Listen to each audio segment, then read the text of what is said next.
Niner gang. I don't. We're on.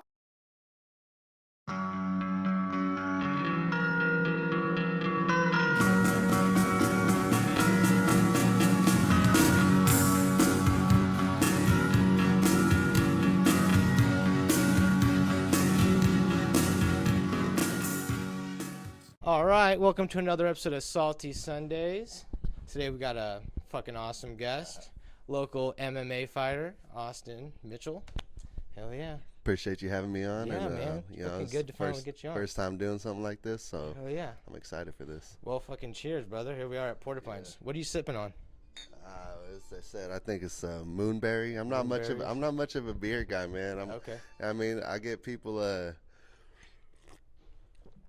I get people when they see me out. I'll be sipping on like a Tito's and cranberry. Yeah, you know what I mean, no, I'm like a softer drink, and hey, you drinking a girly drink? I'm like, go ahead and say that to me again. What is that, strawberry daiquiri? Yeah. No, I get that, bro. I don't mind it. How old are you? I just turned 30, man. Just turned 30? Hell January yeah. 27th. Just joined that 30 club. Dude, I know. I just got there last September, bro. Yeah, hell yeah, man. You feeling any different now? You're 30? Nah, I feel a little bit wiser. Okay, a little wiser. Yeah, you're like, I'm learning a little bit, Yeah. you know? Yeah, learning a little bit every day. That's for sure. Yeah, they say guys never really grow up. We just get older. You're damn right. I feel young as ever, man. I got lots of family. I got lots of young family. You know, I got my baby boy that's 16 months old. He's gonna keep me young for the next, Yes, however sir. many years. So That baby's gonna be a ticking clock, you know, because then you'll be like, oh well, right now you got your kid's a year old, but like soon you're like, well, I got a 10-year-old, and you know, you're like, all right, I know where I'm at. I'm starting to get older. So how are you enjoying fatherhood? Man, I'm not gonna lie. I've been wanting to be a dad since I was a little guy, you know what I mean, a young boy, and it's been a long time coming. And then, I mean, I'd have been happy with having a girl, I'd have been happy with anything, you know, any kid. But I'm not gonna lie, having a boy it's a little something more special to me, and I couldn't ask for anything better. Heck yeah, man. Because that way, you know, like you have another kid now you got an older brother. Hey, all I said is we had the boy first, and now we can have a girl, we can have a boy. It don't matter. She's got an older brother that'll handle stuff. So yes, sir. I don't got to worry about nothing. Right. No, that's awesome, man. So, so you're a local MMA fighter. So we're going to talk about that and just kind of get your perspective on that, you know, and ask you a few questions like, how old were you when you first started, getting into MMA? Like when you... So I mean, I boxed when I was a kid. My family owned a boxing gym here when I was growing up. Okay. Sanderson Boxing. So I started boxing at a real young age. I only boxed for a couple years before it got shut down and stuff. Gotcha. But I took some time off it. I wrestled a little bit as a kid. Never got too serious with it. I say I never got too serious with it, but the 2 years that I wrestled, I went to state and regionals and took second. Okay. And, yeah, I mean, and then I kind of took some time off because I thought I was a basketball player. Yeah, I was, I grew up kind of athletic, playing it sounds like you're playing like every sport and stuff. And man, if I could go back, I would have wrestled for sure. Okay, yeah, you kind of. But yeah, so I wrestled when I was like 10 and 11.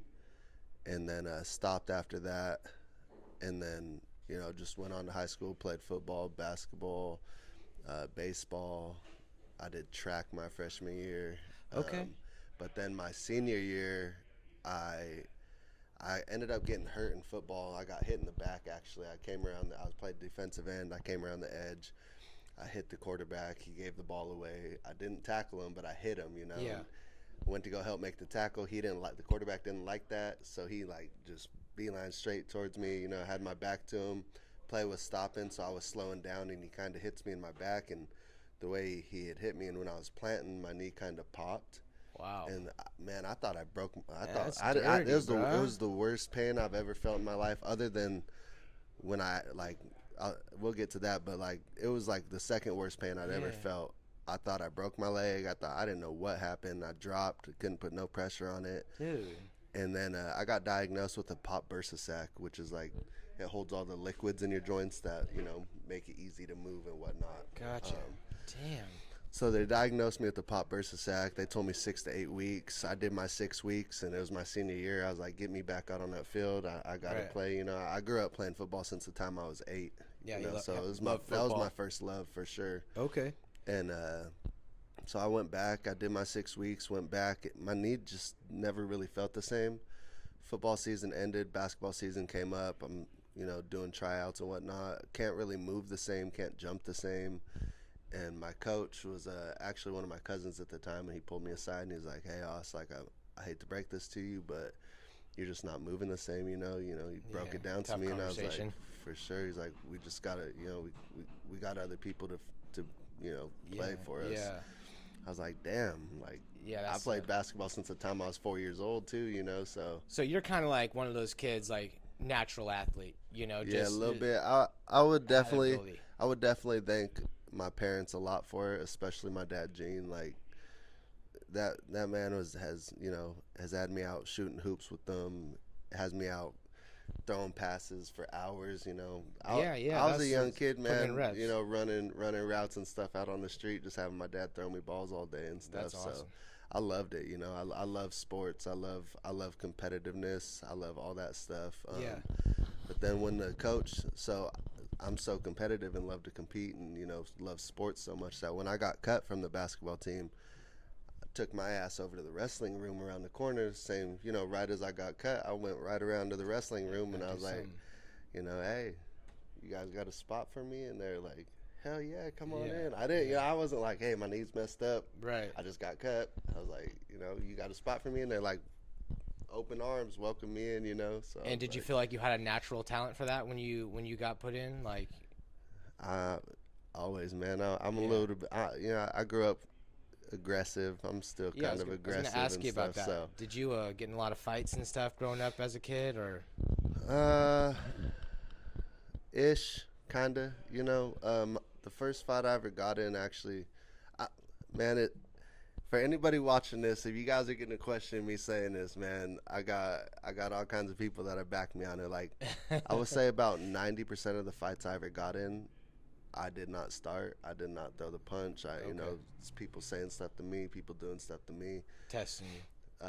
First fight I ever got in, I was actually at baseball practice. My dad was my coach, and we were doing batting practice, and I was out playing outfield, you know, just catching balls and stuff. And we were over by the skate park, and there was this kid that I went to school with that was in my grade that didn't like me, but he had his older friends there. I think we were in 8th grade, and, you know, his friends were like a sophomore in high school, and he had some older friends and stuff, and they're just chirping in the back, you know, throwing some racial slurs out and all, you know, saying all kinds of stuff. And then so it's my turn to go hit. So I go over by my dad, and they don't know it's my dad, you know, so they're just still throwing stuff out, you know, yada yada this, yada yada that. And my dad was like, "What are they saying to you?" And I kind of told him. He's like, "Well, what do you want to do about it?" Damn. I was like, "Well, what can I do about it?" He's like, "Well, do you want to fight him, or do you want to just let him say?" I was like, "Hell yeah, I want to fight him." So he, you know, he hollers. He's like, "Hey, if you want to fight my son," he's all, "come on over here." He's all, "You guys can fight one-on-one. If you're whooping my son's ass, I'm gonna pull you off. If my son whoops your ass, I'm gonna pull him off. Okay. You guys can fight it out, you know?" Your first rep. Yeah, exactly. So my dad was like, you know, he was going to let us do our thing, but if, you know, he's an adult, he knows what's right from wrong, you know? Right. So, sure as thing, he's like, all right, but at the same time, this dude had put some rings on, you know, got some big beefy rings on, and he was trying to get me to come into the skate park, and my dad was like, "No, if you want to fight him, you can come out here." Yeah. And so I was like, "I'll come in front of the skate park. You just come out the gates," you know. And my dad was like, "And if you got any of your buddies want to try to jump in, he's like, I got a team over here with bats. He's like, don't even try. You know, don't like, even try. It's a fair one-on-one fight." And how old were you when this was happening? Shit, I was 13, I think. 13, 14, like 7th, maybe. 8th grade. Yeah, 8th grade for sure. And then, so, you know, we did our thing, got down a little bit. I still had my long hair, and my first instinct, because I wrestled those couple years, you know, is we got in there, I threw one, and then just shot. Took him down on top of him, bing, bing, bing. Didn't see that coming. Hitting him a little bit, and then next thing he did, he grabs my hair from behind and just, like, pulls it and, like, rolls me over. hits me 3 times with that hand where he had the rings on. You know, split me open a little. I got a nice little scar from a little battle wound. Yeah.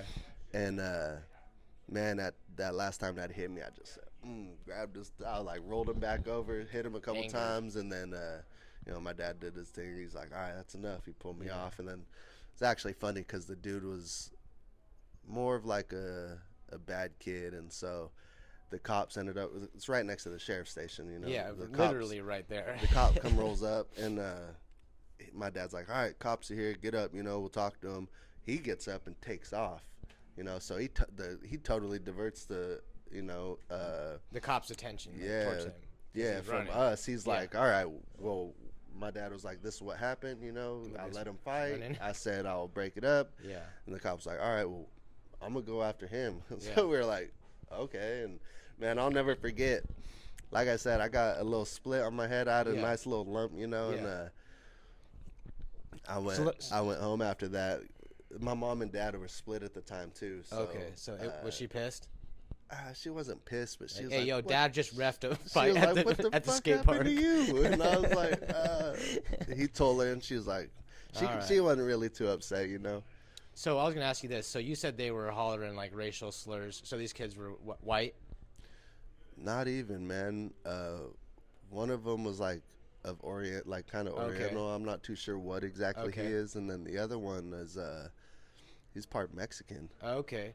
Yeah. So they were saying like stuff against like natives. Yeah, I mean. See, I grew up in Phoenix, Arizona, and San Diego, where there's a lot of Mexican people. So when I moved up here, like there really isn't. There's a lot of Native American people in Arizona, but they have huge reservations. Man, I'm like, us natives and Mexicans, we're cousins, yo. Yeah, like you got the Aztecs, you guys are native too. Of the same blood, yeah. Yeah. So when I moved up here, you know, a lot of times I would get it confused. I didn't, you know, but so I realized that there is a lot of like sort of like, you know, racism against Native American people up here. Like, and like where I come from, that shit was like just totally not cool. I wouldn't say there's a lot, but it's definitely like, you know, there's some sneaky stuff. Yeah, for sure. There's a lot of natives around here. So for someone to be like blatantly like racist to us, they got to be crazy. Right. What tribe are you? I'm part of the Yurok tribe. Yurok tribe. Yeah. Okay. I got a couple different bloodlines in me though. I'm Yurok, Karuk, Pit River, Maidu, and then Tolowa. Do you feel like a sense of pride representing that? Absolutely. Yeah, absolutely, man. And I was just talking to my cousin about it my birthday night, like how much I love, you know, being a part of the Yurok tribe and just being Native in general, man. We have our yearly, you know, traditional dances and gatherings and stuff. To bring good medicine to like a sick baby, or you know, to bless a baby to have a good life. And man, there was one summer where it was towards the end of the summer, and it started to drizzle in the pit in the morning. So we go from when the sun sets until the sun rises. Okay. We dance all night. Oh wow. In different rounds. So like the Yuroks will dance. They dance for about an hour, then the Karuks, and then the Hoopas, or whatever tribe is there, you know. So we have different rounds, but we go all night. And you know, I grew up. I love dancing. Like I said, I love my tradition, and I love doing this. And so I grew up with my brothers. I got 2 younger brothers, and we grew up dancing. And my cousins, man, we dance all night. I mean, I grew up staying up all night. But there was one dance where I was still in high school, and it wasn't raining, but it was definitely a heavy drizzle. And I remember like we're down, you know, keeping our head down, and then I just remember looking up and kind of looking around and like seeing my people doing what we're doing, and like you know, nobody's beating an eye over the rain or whatnot. Right. So I was like, man, I love this shit. Do you guys have like a sort of like traditional like garments or like outfit that you wear, or is that Yeah, for sure. So we have like hides that hold you know, like otter hides and stuff that hold our regalia. We have necklaces. That's so cool, man. Headdresses. Yeah. All kinds of stuff. I always thought like you know, I used to read these books when I was a kid, like it's like Native American tribes, kind of like more like Southwestern, but like there was this book I read, it was called Don Juan Teaching of the Yaqui Way, and you know, it was about tribes down there, and dude, like the way they use like medicine, the way that like like it was told through like this shaman, and he would like say things like, you know, like when you like little spiritual practices, like when you look at the tree, like most people see the leaves, but like pay attention to like the space in between the leaves. I don't know. I just feel like there's a lot of like old wisdom that's kind of been lost through the passage of time. Man, one of our medicines, like my favorite medicine that I live and die by, is they can call it wormwood. It's like a salve that we used to make. And my auntie makes it, and anytime I'm hurt, man, I'll rub some of that wormwood on me. And keep it on, and I feel like it heals me like, you know, magic. Heck yeah. So back to the MMA stuff. So you get done with high school, you do your wrestling thing. Obviously, you take it pretty good with the wrestling. At what point in your life do you kind of get hit with that love for like, oh, I want to pursue MMA? At what point in your life was that? So I graduated high school, and like I said, my first love was football. Yeah. So after one of my football games in high school, I had one of the College of the Redwoods coaches or recruiters come up and, you know, show interest in me coming to play for them. So I was like, and nobody else really showed me like too much interest. So I'll come, especially locally. You played defensive end? No, I played fullback. Oh, fullback. Okay. Yeah, oh, sick. Shit, I was like 245 when I was playing at CR, man. Yeah, right. I was a pretty big boy. Taking people down. Yeah, so I played fullback, and being 245, we go back to them diagnosing me with the pop bursa sac. Yeah. My knee still never felt the same. Like I still always had like kind of a stiffness, and kind of like it just always had like the feeling. I was always worried about why it felt like that. Right. So then I get done with football, and my dumb ass, I come back home. I was like, all right, well, I'm gonna just go do classes there. You know, I do my classes. I start doing some classes here, and I ain't never really been into school like that, man. Like, it's boring. It's boring. I tell you what, like, I'm more of an active person. Right. You know what I mean? Like, I can't sit there and just listen to someone, you know, talk Ramble like that on. about stuff that I'm not really interested in. No, I know. You know what I mean? 100%. Like, and so I came back here. I'd been taking some classes, and then I'm like, man, this is tough. Like, I can't do it, especially when I don't got like a bunch of my teammates in my class with me and stuff. Right, and so it's like homies in class and stuff talk to. I was like, all right, when it's time to go play football, I'll go back. I'll sign up for my classes and shit, and we'll get back to playing. That's not how it works in college. Like, you have to have the credits, you know. Yeah. Even in your off season, you have to keep those credits up. There's not a lot of when you like come leeway. Back. Yeah, so I was like, all right, well, guess I'm kind of done with football. And then one of my buddies that I grew up with was like, hey, they got these tough man tournaments down in Cherry Heights, you know, you want to go fight in them? And so I was like, hell yeah, I'm down with that. And so were they actually, like regular MMA fights, or what were they did like boxing and MMA. Okay, so you could have up to 3 fights in a night, but they're also like 3 1-minute rounds or 3 minute and a half rounds. Real quick. They're real shorter. Yeah. They don't want to get you, you know, just wore out and beat up. You're going to have 3 fights especially in a night. Especially 3 fights, dude. Imagine that. And so when he asked me that, I just got done playing football, you know, and I'm still like 240, 245. And I was like, that's heavyweight class. You know? They go up to, you know, the biggest guy when I first went to fight was like 315 or something. And because once you get to heavyweight, it's like anything over. I think when it's not like sanctioned and, you know, like not professional and it's just a tough man style, they could be however big, you know. Yeah, that's they are. But so I told him, I was like, yeah, I'm not about to go fight in the heavyweight class, so let's get some work in, you know, let me cut some weight, let's get our hands right, let's train and stuff. And so in like 4 months, I went from 245 and I dropped down to 200 pounds. So then that becomes like light heavyweight. So it's up to 205, you know, and I'm like, I've been walking around at 205, 210 pounds since I was a junior. How'd you feel? So I was like, man, from going to 245 down to 200, I thought I was in great shape. Which I was. Your cardio was probably way better. I thought I was in great shape. And so we signed up for the first tournament. We go down to weigh-ins, and I'm supposed to be doing MMA. And then I weigh in, I go home, I go eat, because, you know what I mean? I've been eating right, but I haven't been eating what I want in a good minute. So I was like, I'm going to go get me an Aztec burrito. I'm going to get me one of them little milkshakes that they make right there. Yeah. I'm going to get me my burrito, and then I go home, because we weigh in Trinidad, but I'm not going to stay down there. So I go back home, and they call me when I get home and they're like, hey, so we didn't have anybody show up in your weight class for the MMA thing. And I have so many people already bought their tickets coming to watch, like, man. So I was like, you done everything. What the fuck am I supposed to do now? And they're like, you got a couple options. First option, you could not fight. And I'm like, no, okay. Option 2 and 3, like, let's hear them. And they're like, okay, your other option is you can fight MMA, but you'll fight in the heavyweight division. And so I was like, oh God. All right, well, I was like, what's the, like, how big's the biggest guy? You know, well, they're like, the smallest guy's, 5'11", 235. And so I'm like, that's not too bad. Yeah. And they're like, the biggest guy's like 6'6", 315. And I was 6'8", 315. A monster. And I was like, man, like, I might be able to tire him out, but he gets on top of me. That's a lot of weight, yo. Wait, let me ask you this real quick. So you said you could fight up to 3 times, you know, in one night, and it could be wrestling, MMA, or whatever. What were you specifically going in with the intention of doing? Did you have an intention? Like, do you think, I'm going to go in there and kickbox, or am I going to go in there and wrestle? And throw some hands. Okay, were you training with anybody, or were you just kind of like, you're just going to do it? I was just training at my buddy's house. He actually, he boxed for a while.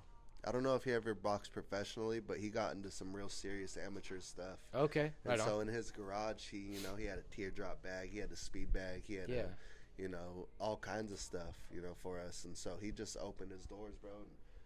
Literally, like, he had me, the guy that I was fighting, 2 guys that I was fighting with, one of my cousins and one of my, might as well be my cousin, and then 2 of our other buddies. He literally was just letting us stay there. Yeah, like, that's badass. I was 19, staying in his house, just sounds like a fun time. Waking up, it was pretty cool, man. It was a good time in my life, and every day we'd wake up, we'd go train, we'd go to we were going to the gym 3 times a day. It didn't matter if it was 10, 11 at night, and we were awake. We're like, all right, we're awake. Let's go get some work in. It was right down the road from the club. We all have memberships, and so we just jog down there and go work out. But so we had been like boxing per se, like working on our boxing a lot. So I was ready. I was ready to go in and throw some hands. That's my I wrestled and stuff, but it's like you have the love for it. I love. Okay, so back to where you were. You were just saying how they go, okay, what's option B? And you're like, this guy was 6'6", you're a monster. So like, fuck. they're like, you can either fight these little monsters or you can box. And I was like, well, and they're like, there's only one guy in the boxing division. I was like, well, okay, well, what's the gist on him? Yeah. They're like, he's 5'10", he's 230, and I was like, deal, let's do this. Okay. So I'm like, I'm cool with that. Yeah. Like, I don't mind. I don't mind big being boy still. Yeah, I don't mind it. I don't mind that. You know what I mean? Especially in boxing, like, he's throwing hands. He's not gonna be laying on top of me. Yeah. So You're gonna break your damn bones. I'm trusting my hands against your hands, And so we get there, sign up. Another native dude, older dude with longer hair. He's probably, keep in mind, I'm 29. He's probably 32, somewhere around there. Okay, so you were 29 when this. Oh, I meant 19. I was my bad. I was like, I feel like I've known that you've been fighting for a lot longer than that. No, yeah. I've been fighting this shit 11 years now. Yeah. So we get there and we start getting down, man, and it actually went pretty good. He caught me with one, and it kind of like, I was like, okay, like, keep my hands up, and so we let him go. I hit him a couple good times, wobbled him, and then just getting some points on him. You get in that ring, and how big is the audience? Man, there's a couple hundred people in there. And you got family and friends and stuff? Absolutely, man. My family always rocking for me, man. They're the loudest in the whole. It don't matter where we're at. You're going to hear them. Represent. It's cool, man. And I bet you it felt good to, and then you get in there. Do you got a lot of nerves? Do you feel like you got a shit? Or what's the feeling? Honestly, like, I'd say I had more nerves waiting for the fight. Yeah. But when I got in, I was like, let's go, man. Let's it's go. time. Yeah. I've been training for this shit. So let's do this. And you hear the crowd and they're roaring and they're looking for a show, and then boom, who lands like the first hit? Like, did you remember that at all? Or Nah, I'm not gonna lie, man. I don't really remember. I'll tell you that I remember him hitting me first. Yeah. That the punch that mattered. Like, I remember him hitting me and be like, all right, keep my hands up. Yeah. And then from that point, it was just, I was letting him go, And you got any footage of it at all, or did anyone record, or you just? There's a video somewhere for sure. So it was man, this was back in 2013. 2013, yeah, wow. You know, so yeah. it's a minute ago. So it's probably on some like non-HD fucking Right, it's just like a it's iPhone like 2 shaky. or some shit. You know, the brick iPhones Yeah, or something. There's a video somewhere for sure. It's just a guy drawing. Yeah. Look, on sticky notes. Yeah. Check this out. But so I didn't mention too. The reason I was so okay with boxing, when I was in high school, I was a freshman. I want to say I was a freshman, and you know, I had me and one of my buddies had the idea of holding this little like kind of fight club in the team locker room. Yeah, first rule, don't talk about it. So we got these two smaller dudes, man, to scrap it out, and that's always the first one was like a learning, you know, thing. Like we let him go, but our mistake was like not letting them wear gloves, you know. Oh, it was like, bare knuckle? No, man, they went bare. I'm talking these two little scrappers, dude. Yeah, they're probably 120 pounds, you know. Just... They were getting it. Wait, bro. wait. But who won your first fight? Oh man, I did. Oh, okay. I ended up getting the decision, and which felt super good, you know. Like, no, the audience is probably wondering that. Yeah, I didn't get the knockout. I didn't do none of that fancy stuff, but I definitely got the decision, and I was pumped on that. Right on. But yeah, so I ended up holding the fight club. Those two little guys scrapped it out. From that point, we're like, all right, I have gloves, so I'm gonna start bringing gloves for people. Yeah, you're like, no, because we can. I'm talking. They didn't like knock each other out, but they were bloodying each other up. Okay, so I was like, okay, man, like this is cool, but we gotta be careful. It could be cooler if it's a little more safe. Yeah, so I ended up bringing gloves, and I just kept the like gloves boxing in my gloves or like MMA boxing gloves, okay. And I just kept the boxing gloves in my locker under a towel, and so every like break or every lunch or you know we'd find a couple people and be like, hey, you guys want to fight? Like, yeah. One of my buddies was doing what you're doing, man. He was behind the camera, behind the computer, uploading it onto his YouTube page and shit. And so we had a YouTube channel. We were 14 years old called Lockdown Boxing. Lockdown Boxing. Bro, we gotta bring it back. Hey, bring back Lockdown Boxing. Man, but so what happened? And I'm talking, we probably had 20 plus, 25 plus videos on there of people fighting it out. And that was my freshman year. So my senior year, I get called up to the principal's office. I'm like, and they're like, man, I'm thinking, you know, and I'm like, I didn't do nothing. I'm gonna clear. I'm gonna take my SIM card out of my phone, put it in my sock. You know, I ain't getting in my stuff. And then I'm like, I'm good. I don't got nothing to worry about. I go walking into the principal's office, and dude's got YouTube up, and I was like, man, I seen Lockdown Boxing on there, and I was like, no, because like. After my freshman year, we kind of stopped. You know, we didn't hold them like my sophomore, junior, and senior year at all. And so I hadn't really, I watch it every now and then, but not probably since my sophomore year. You know, like, and so I go walking in and I see that, and I was like, oh shit, like.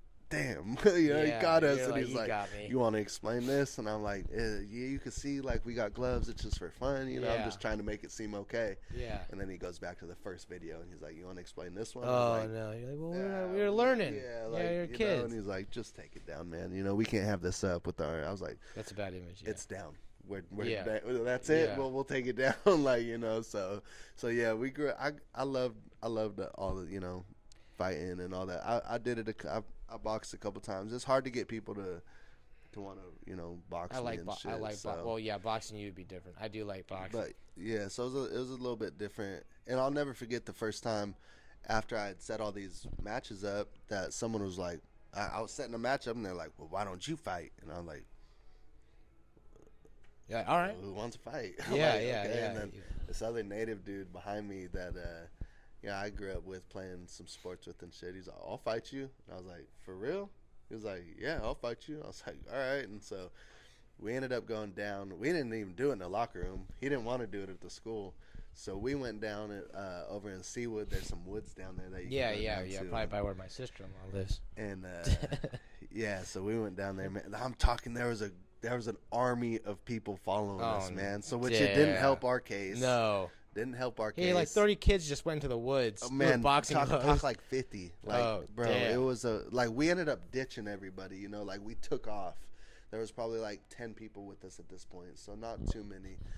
And yeah, we went down in the woods. I threw, started it up, bop, bop, bop, hit him a couple times, threw him with the little head and arm move, threw his ass down, and just started wailing. Oh, you got his ass. I told him, I was like, all right, we're only going for a minute, because I always did set time limits on these matches. Like, I wasn't going to I'm not trying to just let you go until you're gassed out and then you get, you just get like Kimbo sliced. Yeah.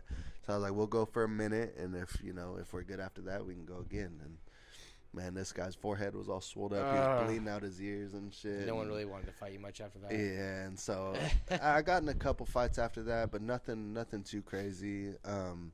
Man, I remember my shoes were all muddy and stuff, so I had to run back to my dad's house, who lived right down the road.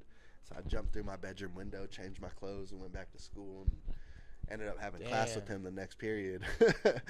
Here's kind of a crazy story. So when I moved here, I moved to Brookings originally. And I put this Facebook post out because I was doing jiu-jitsu in Phoenix at a Gracie Jiu-Jitsu. And I put this Facebook post up on Brookville. I said, hey, looking for someone who, looking for someone to help me with training jiu-jitsu. And this guy responded. He says, hit me up. And this guy was from the East Coast. He was from, like, Pennsylvania or something like that. So I go to this guy's house, right? And he's like, I do MMA. I did MMA. I just recently moved here with my friend, and I could train you and stuff. He was he was just a blue belt, but blue belts still have a lot of wisdom they can pass down. Yeah, and he's like, and I can also teach you how to box, right? He's like, there's just one thing, and I'm like, all right, what? And he goes, my roommate. He's like, there's a little backstory to him. The guy who owns the house that he lived in. He goes, he spent 20-something years on death row. Yeah, for real. He goes, he spent 20-something years on death row. And he recently, in the last 5 years, got exonerated on DNA evidence through the Freedom Project. Damn. And I'm like thinking, okay, come on. Like, it was kind of like out there in the woods, too. I'm thinking, like a little sketched out, right? For sure. Yeah, and then he goes, yeah, for real. I was like, well, he's like, yeah, he's going to be on Joe Rogan next week. And I'm thinking, okay, this guy's lying to me or something, right? You're like, okay, he got exonerated. Now he's going to be on the Rogan podcast. Yeah. Like. And he goes, when you get home, look up Nick Yaris. That's the guy who owns the house. Look him up. He has a Netflix documentary about him. Damn. Get home, look him up. He has a Netflix documentary. This is in Brookings. It's called The Fear of 13. And I shit you not, next week he was on the Joe Rogan Experience. And I'm not going to get further into it. I'll tell you off the podcast what my personal beliefs are on this thing. But this guy was like, this was like a totally weird situation, bro. Like, that's it crazy. Was yeah. And I was like, and I would train, and then I'd see the guy, the problem with this guy that was training me is he never showered. He didn't shower enough. And you got to do jiu-jitsu, dude. You got to be like hygiene. You know what I'm saying? Because last thing you want to do is be wrestling with a dude. For sure. And get some like staph. So, yeah, like stink. Yeah, you're like, oh, God. But anyway. That's just a little, right? But so you were talking about doing the fighting thing and all that, and then you talked about your first ever actual fight. So let me ask. So we'll actually get to that because I did the Tough Man tournaments. I did like 3 of those, and then I did 4 of those. The last one was straight boxing. Like, I did boxing my first time. But then the next 3 were MMA. Like, I actually got MMA matches, Okay.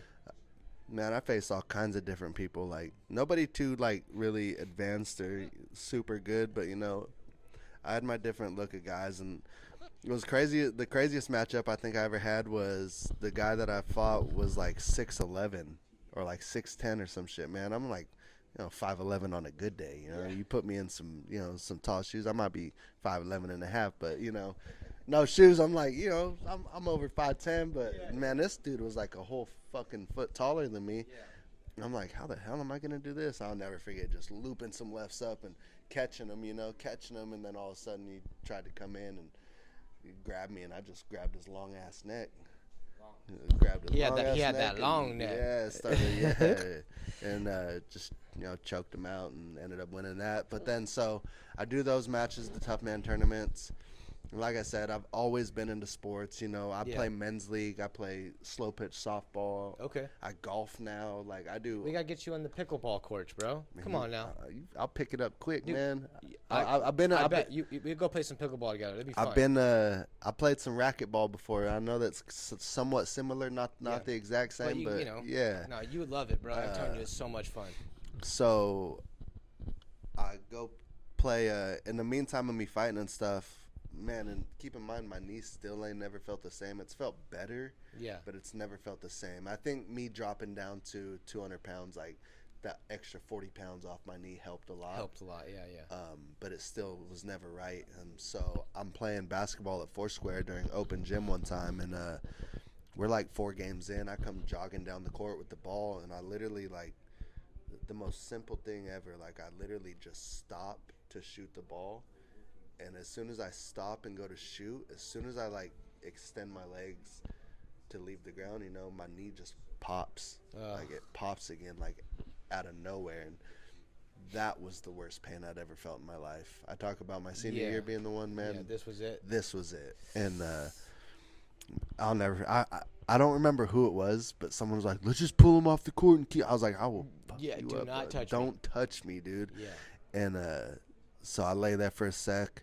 I'm like, "All right, help me up. Like, help me get over to this chair." So I'm like laying over by this chair. I was like, "Nah, I can't be here. Like, get me home." Yeah.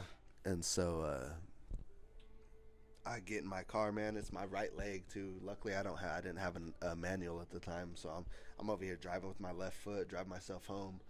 And, like hella swollen. It's not even swollen yet. Like, it's starting to, but it's not like it peaks like swollen. Yeah. But so I drive myself home, get up to the driveway, and I'm like trying to figure out how I'm gonna get in the house. And man, I'm in excruciating pain. This was back in 2015, the end of 2015, or like middle, like August-ish of 2015. And so I get home and I'm like, you know, I'm struggling, and so I like honk my horn. My brothers come out, and I was like, I need the crutches. Like, give me the crutches, you know. And so they go in, and I get up on crutches, man, and I just broke down. Like I knew I was hurt, you know.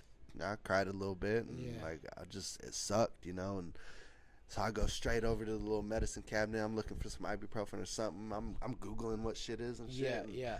I found man, it's a sleeping pill. God, I don't remember what it's called, but I'm telling you, they're the smallest little pills that you'll ever see, right? They're like the smallest little pills. I'm like, the fuck are these little things? So I grabbed 2 of them. Like, I popped up both things in there. I go lay down, man, and keep in mind. So I'll tell you, like, I ended up completely tearing my ACL and my meniscus, and so I took those little sleeping pills, Ambien. Oh, Ambien, damn. Yeah, man. they talking about those that you be sleepwalking and. Ambien's the shit. If you can't sleep, go see your doctor. Do you They'll wake put up you in the to morning sleep, bro. feeling groggy? No, I woke up at like 10:30. Right, I went to bed at probably 10-ish, you know, 11. So you slept 12 hours. I slept solid. The only thing that woke me up was I turned in my sleep, and the twisting of my knee was so excruciating that I woke up. So, damn, bro. I want to say that was on a Sunday. So that Monday, you know, I didn't have no appointment. I went straight down to UHS, the Native Clinic, and I was like, get me in. Like, I need to be seen, you know, like. I kind of, like, I wouldn't say threw a fit, but like, You're like, I made damn sure I got in right then and there, because my shit was not okay. And so, you know, I went through the whole process, and it took, we'll say from August-ish, I didn't get surgery until March 6th or March 8th of the next year. Damn. So like 6 just months, you know, something like that. And so in those 6 months, I couldn't run because the whole, like, I took a little time off, you know, just to let it heal and stuff. Yeah, and so for sure. I ended up getting to where I could walk around and stuff with no problems. But the whole running, anytime I did any movement like that, it would like kind of swell up. Re-irritate it and whatnot. And get so I went and bought a longboard. Okay. Right? And so I started longboarding everywhere. And how old were you when this all... Let's see. This was 2015, 2016. So you've been so this was like during, like, while you're in your... I would say I was like, 2020. I was about 20. Okay. 2021, and yeah, I was 21 when I ended up getting the surgery, and I was 20 when it happened. But yeah, so I ended up riding a longboard around everywhere, and I was still in the gym. You know, I was still working out, doing everything I could, and I would stand on the bad knee and kick with the good leg because I couldn't do that motion with the bad knee, you know, and so I longboarded everywhere, man. I ended up like rebuilding all the small muscles around my knee to where 3 days before surgery I was in there squatting and I was hitting 365 on squats for like reps. You know, I did it like 4 or 5 times. Yeah. But when we met up with the surgeon, he was like, so I just want to let you know, man, after looking at your charts and stuff, it looked like you had a partially torn ACL, you know, a couple years before this. Completely makes sense that my knee never felt the same after I hurt it in football, you know, like they diagnosed me with something that was completely not it. So you ended up having a torn. So I ended up having when I was a senior, I ended up partially tearing my ACL. And then when I was 20 years old, I ended up completely tearing it.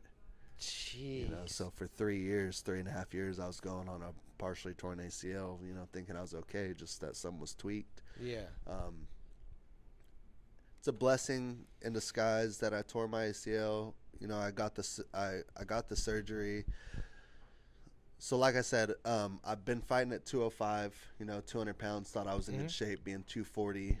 In the midst of me waiting for surgery, riding around on my longboard and shit, I got down to 180 pounds. Damn. Which I hadn't been 180 pounds since I was end of my sophomore year. Right. Beginning of my junior year, you know, so like 4 or 5 years. And that's a pretty good fight class right there, too. Hell yeah, it is. Especially for a guy who's capable. And so I ended up getting my surgery, and they told me 6 to 9 months, like no running, you know, 9 to 10 full recovery or some pretty shit. Standard.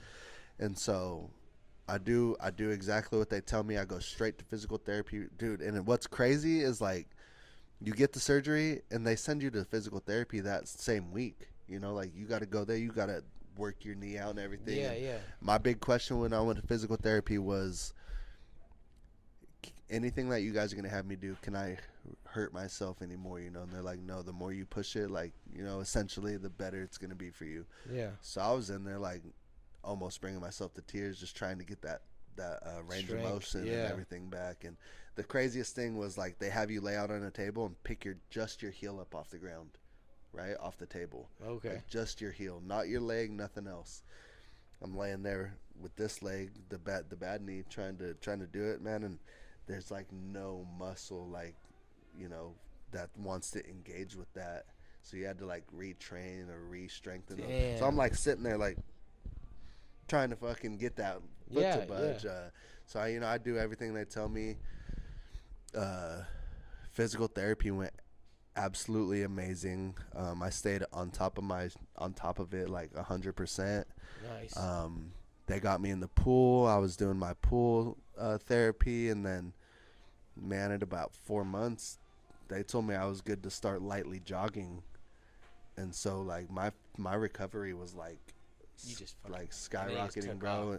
So that I got my surgery in March. By October, I had my first fight. Okay, so that October was your first ever like official outside of the strongman. No, October was the last time I did the Tough Man tournament. I had 2 boxing matches that night.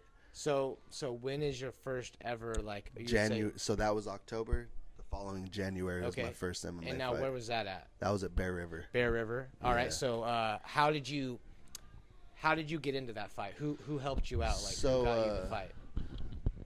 So like I said, I've been doing the Tough Man tournaments. There's a guy there that would bring some of his fighters named Brian Wilson. Okay. That is, you know, the face of like Hard Fought Productions, and the guy that runs the show. Hard Fought Productions is like that's like a fighting conglomerate, like maybe maybe a little more south than here. Yeah, in Humboldt. Okay. Yeah, in Humboldt. Okay. He's the owner of Lost Boys Jiu-Jitsu. Okay. Yeah. So this guy's all about it. Great guy. So I do my last 2 Tough Man matches, you know, just kind of fill it out, and then someone tells me about Bear River having some fights. Yeah. So I reach out to him. I'm like, hey man, I'm interested in fighting on your show. He's like, yeah, for sure. I'll get you a match. You know, just And how much are you weighing? weight class? Oh yeah. I was fighting at 185 at the Tough Man tournaments, and Uh-huh. so he asked me. You know, I didn't think I'm at 185 after being 245 pounds. Yeah, dude. I didn't think I was gonna get any lower than that. And I was Yeah. like, we'll do 185. So Yeah. he's like, all right, I got you a match. His name's Lyndon Rouse. Shout out to Lyndon. Like, Shout out Lyndon. Lyndon's a solid dude. But the thing with Lyndon is, when I was in high school, Lyndon was balling out and breaking records for football at HSU. Oh wow. So he's a little, yeah. I knew who Lyndon was. Yeah, you know, yeah. I watched Lyndon ball out and stuff. So Yeah. like, was I slightly intimidated? Right. Maybe. Whatever. You're you like, know. oh, And dude, I hey, I'm really not think gonna this guy's lie. a I'm not baller. gonna lie. Like, even Yeah. my closest friends like knew who Lyndon was. You're a I little told worried them for who you. I was fighting. Hell yeah, they were worried. I'd show people pictures of Lyndon. They're like, I'm fighting this guy. all right. And so Oh. that was probably like one of the most nervous fights for sure. Okay. You know, it being my first time having a sanctioned MMA fight. So the fight's in January, and what month is it when you learn about the fight? Like, how long did you have to train? Probably right after those fights in October. So from like October to so you had Yeah. like, you're like, all right, this is my camp. It's gonna be a few months. and keep in mind, like, I just kept that camp going. Okay. You know, I just Yeah, you're kept just that like- camp going. yeah, No just time off. keep it Like, going. we're just gonna get there. Especially knowing how that's who I'm fighting. Like, Yeah. I know I gotta be Tip on my top. tip top. Yeah. Yeah. And so Tip top of the Narbar. so fight comes, man, and this is like one of the only videos that they've actually posted of my fights on YouTube. Okay. So I go watch this fight back a couple different times, you know, every now and When you then. knocked the dude out, because I've seen the video where you. No, Okay. I ended up beating Lyndon in the third round with a guillotine choke. Oh, nice. Hell I yeah. had him. It was a tough fight, man. Like, you know, him being an athlete, me being the athlete I was, and you know, he had no quit in him. He didn't, you know, really expect that. Explosiveness, maybe. Not only the explosiveness, but the adrenaline dump, I think, and the fatigue that he was gonna feel in Oh, there. okay, gotcha, You know, gotcha. it was his first fight, I think. Oh, it's his first fight too. yeah, So, how would you contrast the feeling of the tough man competition at way Cherry different, Heights? man. Like, when you- There's 1,000 people oh, at Bear River. 1,000 people? There's 1,000 So people. it's at Bear like, River, this man. is It's real. way different. But you still got your family. They got They're still hell showing yeah, up. hell yeah. Showing Man. out. So what's cool too with Bear River, I sell a lot of tickets. Okay. I sell so a they lot like of that tickets. shit. They yeah. I try to get, if I can, I'll get them to give me 100 tickets right off the bat, and if I need more, I'll go sling some more. Nice. But what's cool is they give me tickets in a whole section, you know. So like, they have section 100, 200, 300, and 400. For a while there, section 400, that was Crescent City section. You know, Okay. that's where my family and my friends and all Yeah. my fans and everything were sitting. So, like I said, they would rock the house, man. And what's cool at Bear River is that was the first time I ever walked out, and you know, we pick our own walkout song. Nice. You know, What'd you the pick? lights are "Humble" by Kendrick Lamar. Nice. Yeah. Slow down. Yeah. Be humble. I came out to remember that, and sandwiches. yeah, man. And then so I came out, lights were shining on me, man. That's a my favorite thing growing up was playing sports, was walking through the band Yeah, like for getting in there. football. Yeah, yeah. You know, it puts like some energy and some type of feeling in you. Walking out to the cage with the lights on me, the music playing, me Yeah. into my zone, you know, like it put that same energy in me. So you win the fight via guillotine. Now, what's it like? Because this is your first like really official, like super official fight. When dude comes in and puts your arm up, what was that feeling like? Because I feel like if you see it on TV, but I bet you it's a different feeling when that's like. It felt so much better winning there than, you know, even winning. I didn't get paid nothing. Like, I got paid winning 3 fights at Cherry Heights, you know. Okay. Like, they gave me some, because there's some law or some shit where you can't pay amateur fighters in California. Wow. So what's cool though is like with the ticket sales, I get a Percentage. Yeah, percentage Okay. off of those. So I make decent money off my ticket sales. And plus, you know, if I get a knockout or get a finish or something, they'll throw me an extra $100 or something. Yeah, a little bonus. And which I got accustomed to doing. So I was like, you're gonna pay me some more money, I'll keep trying to do this, you know. Yeah. But yeah, so I won that one, and I was like, let's keep going, you know. Yeah. Let's keep going. And so again, man, basketball is gonna be the death of me, bro. Like I was playing in a men's league game a couple weeks before one of my fights. I think actually a week and a half before one of my fights, I'm playing in a men's league game. You remember what fight number it was? Number 2. Number 2. Okay. My okay. second fight. And this was how many months later after? 3. 3 months. So I ended up 2016 to 2017. Including my 2 tough man boxing matches, I fought 6 times in 12 months. Damn, that is a lot of fighting. I was at it, man, and you're getting after it. So that fight, I ended up breaking my nose a week and a half before my fight in a men's league basketball game. Go get some stitches to close up the little split in it, and keep going about my training. They said there's some dissolvable stitches, so they'll come out. So they ended up coming out the day before weigh-ins. My black eyes weren't too heavy, so they ended up going away too. Man, I was at the gym and I was hitting the teardrop bag, and I didn't get hit the whole time in my face. You know what I mean? Like on my nose. Other than I hit the teardrop bag, my glove glanced off. I didn't even punch. I tapped myself, man. Yeah. About dropped me into tears. Like, it fucking hurt, and so I go into the fight and I'm like, I go to the doctor and they're like, well, you probably shouldn't fight. You're like, nah, I'm fighting. They're like, after talking to you though for the last 30 minutes, I get that you're going to. Just be careful. Yeah, I'm fighting. I was like, all right, so we go into the fight, and man, people are telling me, oh, his dad, bringing in people, he beats him up in his backyard, and all, they're just trying to not really talk him up, but like let me know what he does. And so I'm like, all right, let's go, and so my goal is to not get hit. So we go in. There's a video of this too. I rush up. There's actually an iconic picture, my most iconic MMA picture, and so we rush in. He throws some crazy punch. I duck under it. He goes to grab me, and I work his head down under my arm. And so I get him down in a guillotine again. Yeah. He rushes me back up against the cage. I lock my leg around his leg, and I get that guillotine locked in deep. Sinking it. In deep, man. And I'm just squeezing. Next thing you know, I start feeling his body get heavy. And then all of a sudden he goes limp, and I knew he was out before the ref knew he was out. So I'm kind of holding him, and I just like look over, and I'm like let's go, come on. And then I dropped him. Gosh. And yeah, man. So I ended up getting out of that one in 25 seconds. Jesus. And you're then, like feeling pretty good after that. Hell yeah, I was feeling good. And then and then my next fight, I want to say I went to Susanville for my next fight. It ended up being a kickboxing match, and they let me fight for their their kickboxing title, which I fought a dude out of Reno. He was a pretty stout dude too. He was around my age, maybe a couple years older. Yeah. Real cool dude. So there's been very few times where I get out of the cage and me and the dude don't talk or don't say what's up. Like, I always I drank with Lyndon. I didn't drink with the dude I choked out.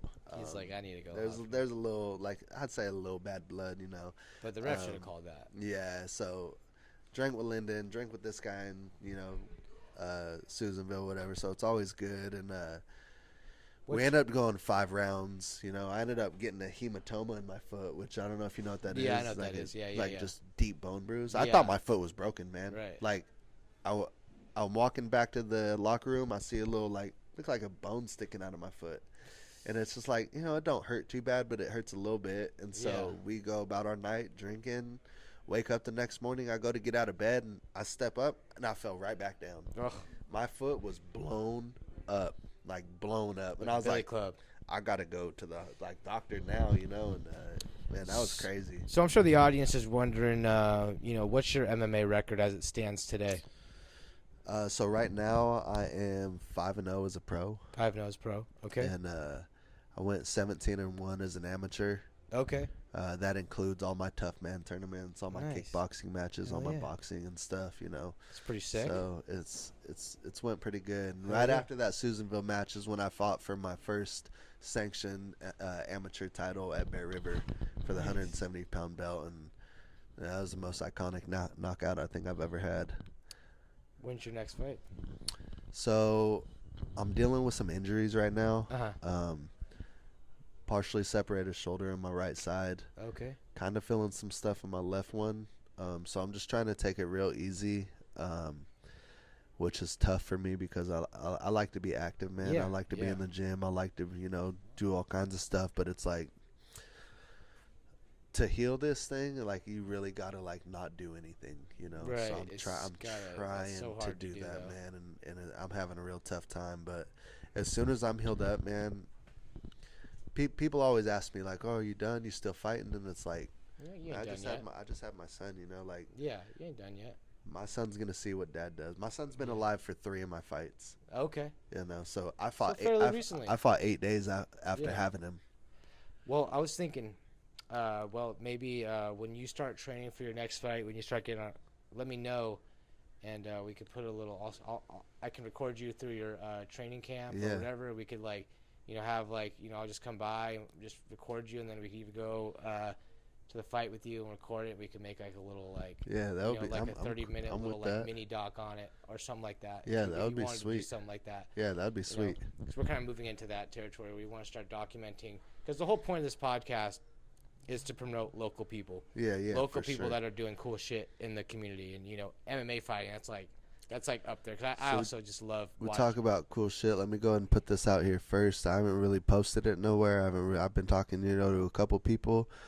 Anyone that sees this, just know that we're in the works of getting the striking class going. We're getting some equipment set up. We're gonna, hopefully get the schedules figured out. But yeah, I'm gonna start running the striking class here soon. I've had a lot of people ask me over the years, can you teach my son boxing? Can you teach my? But it's like, I just never I was always super, I don't know, felt like busy and focused on something. But like, Yeah.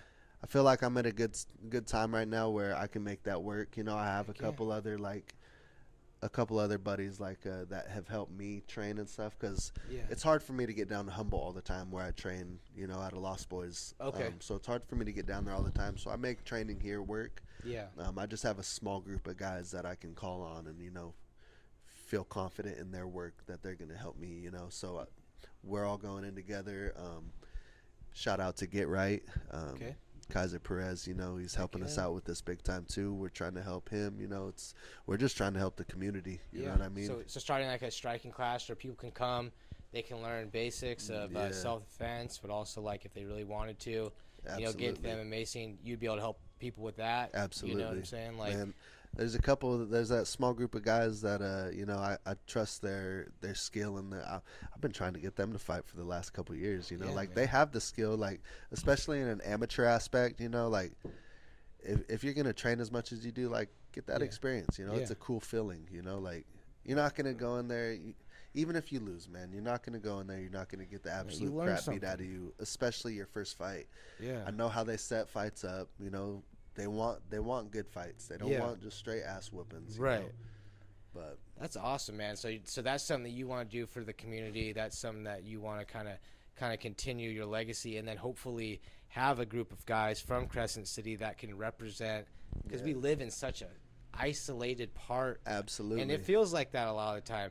Absolutely. And with the comedy scene in Crescent City was non-existent about 6 months ago, but now we got 6 or 7 guys, and our guys go out and they do shows and stuff, and it's like that's the same thing as what you want to do. You want to teach people, you want to show them, and you want to show them what so that we can have some, because this area, I feel like pain, like say like rose grows from concrete, you know what I'm saying?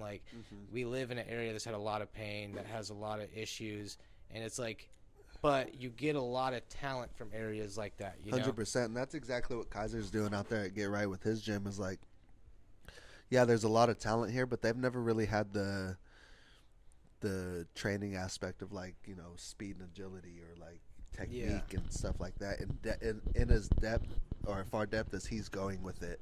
So he's helping athletes out in that aspect as well. And I know we have some of the toughest kids around here. We're in a small town, but we have some tough ass kids around here. Struggle.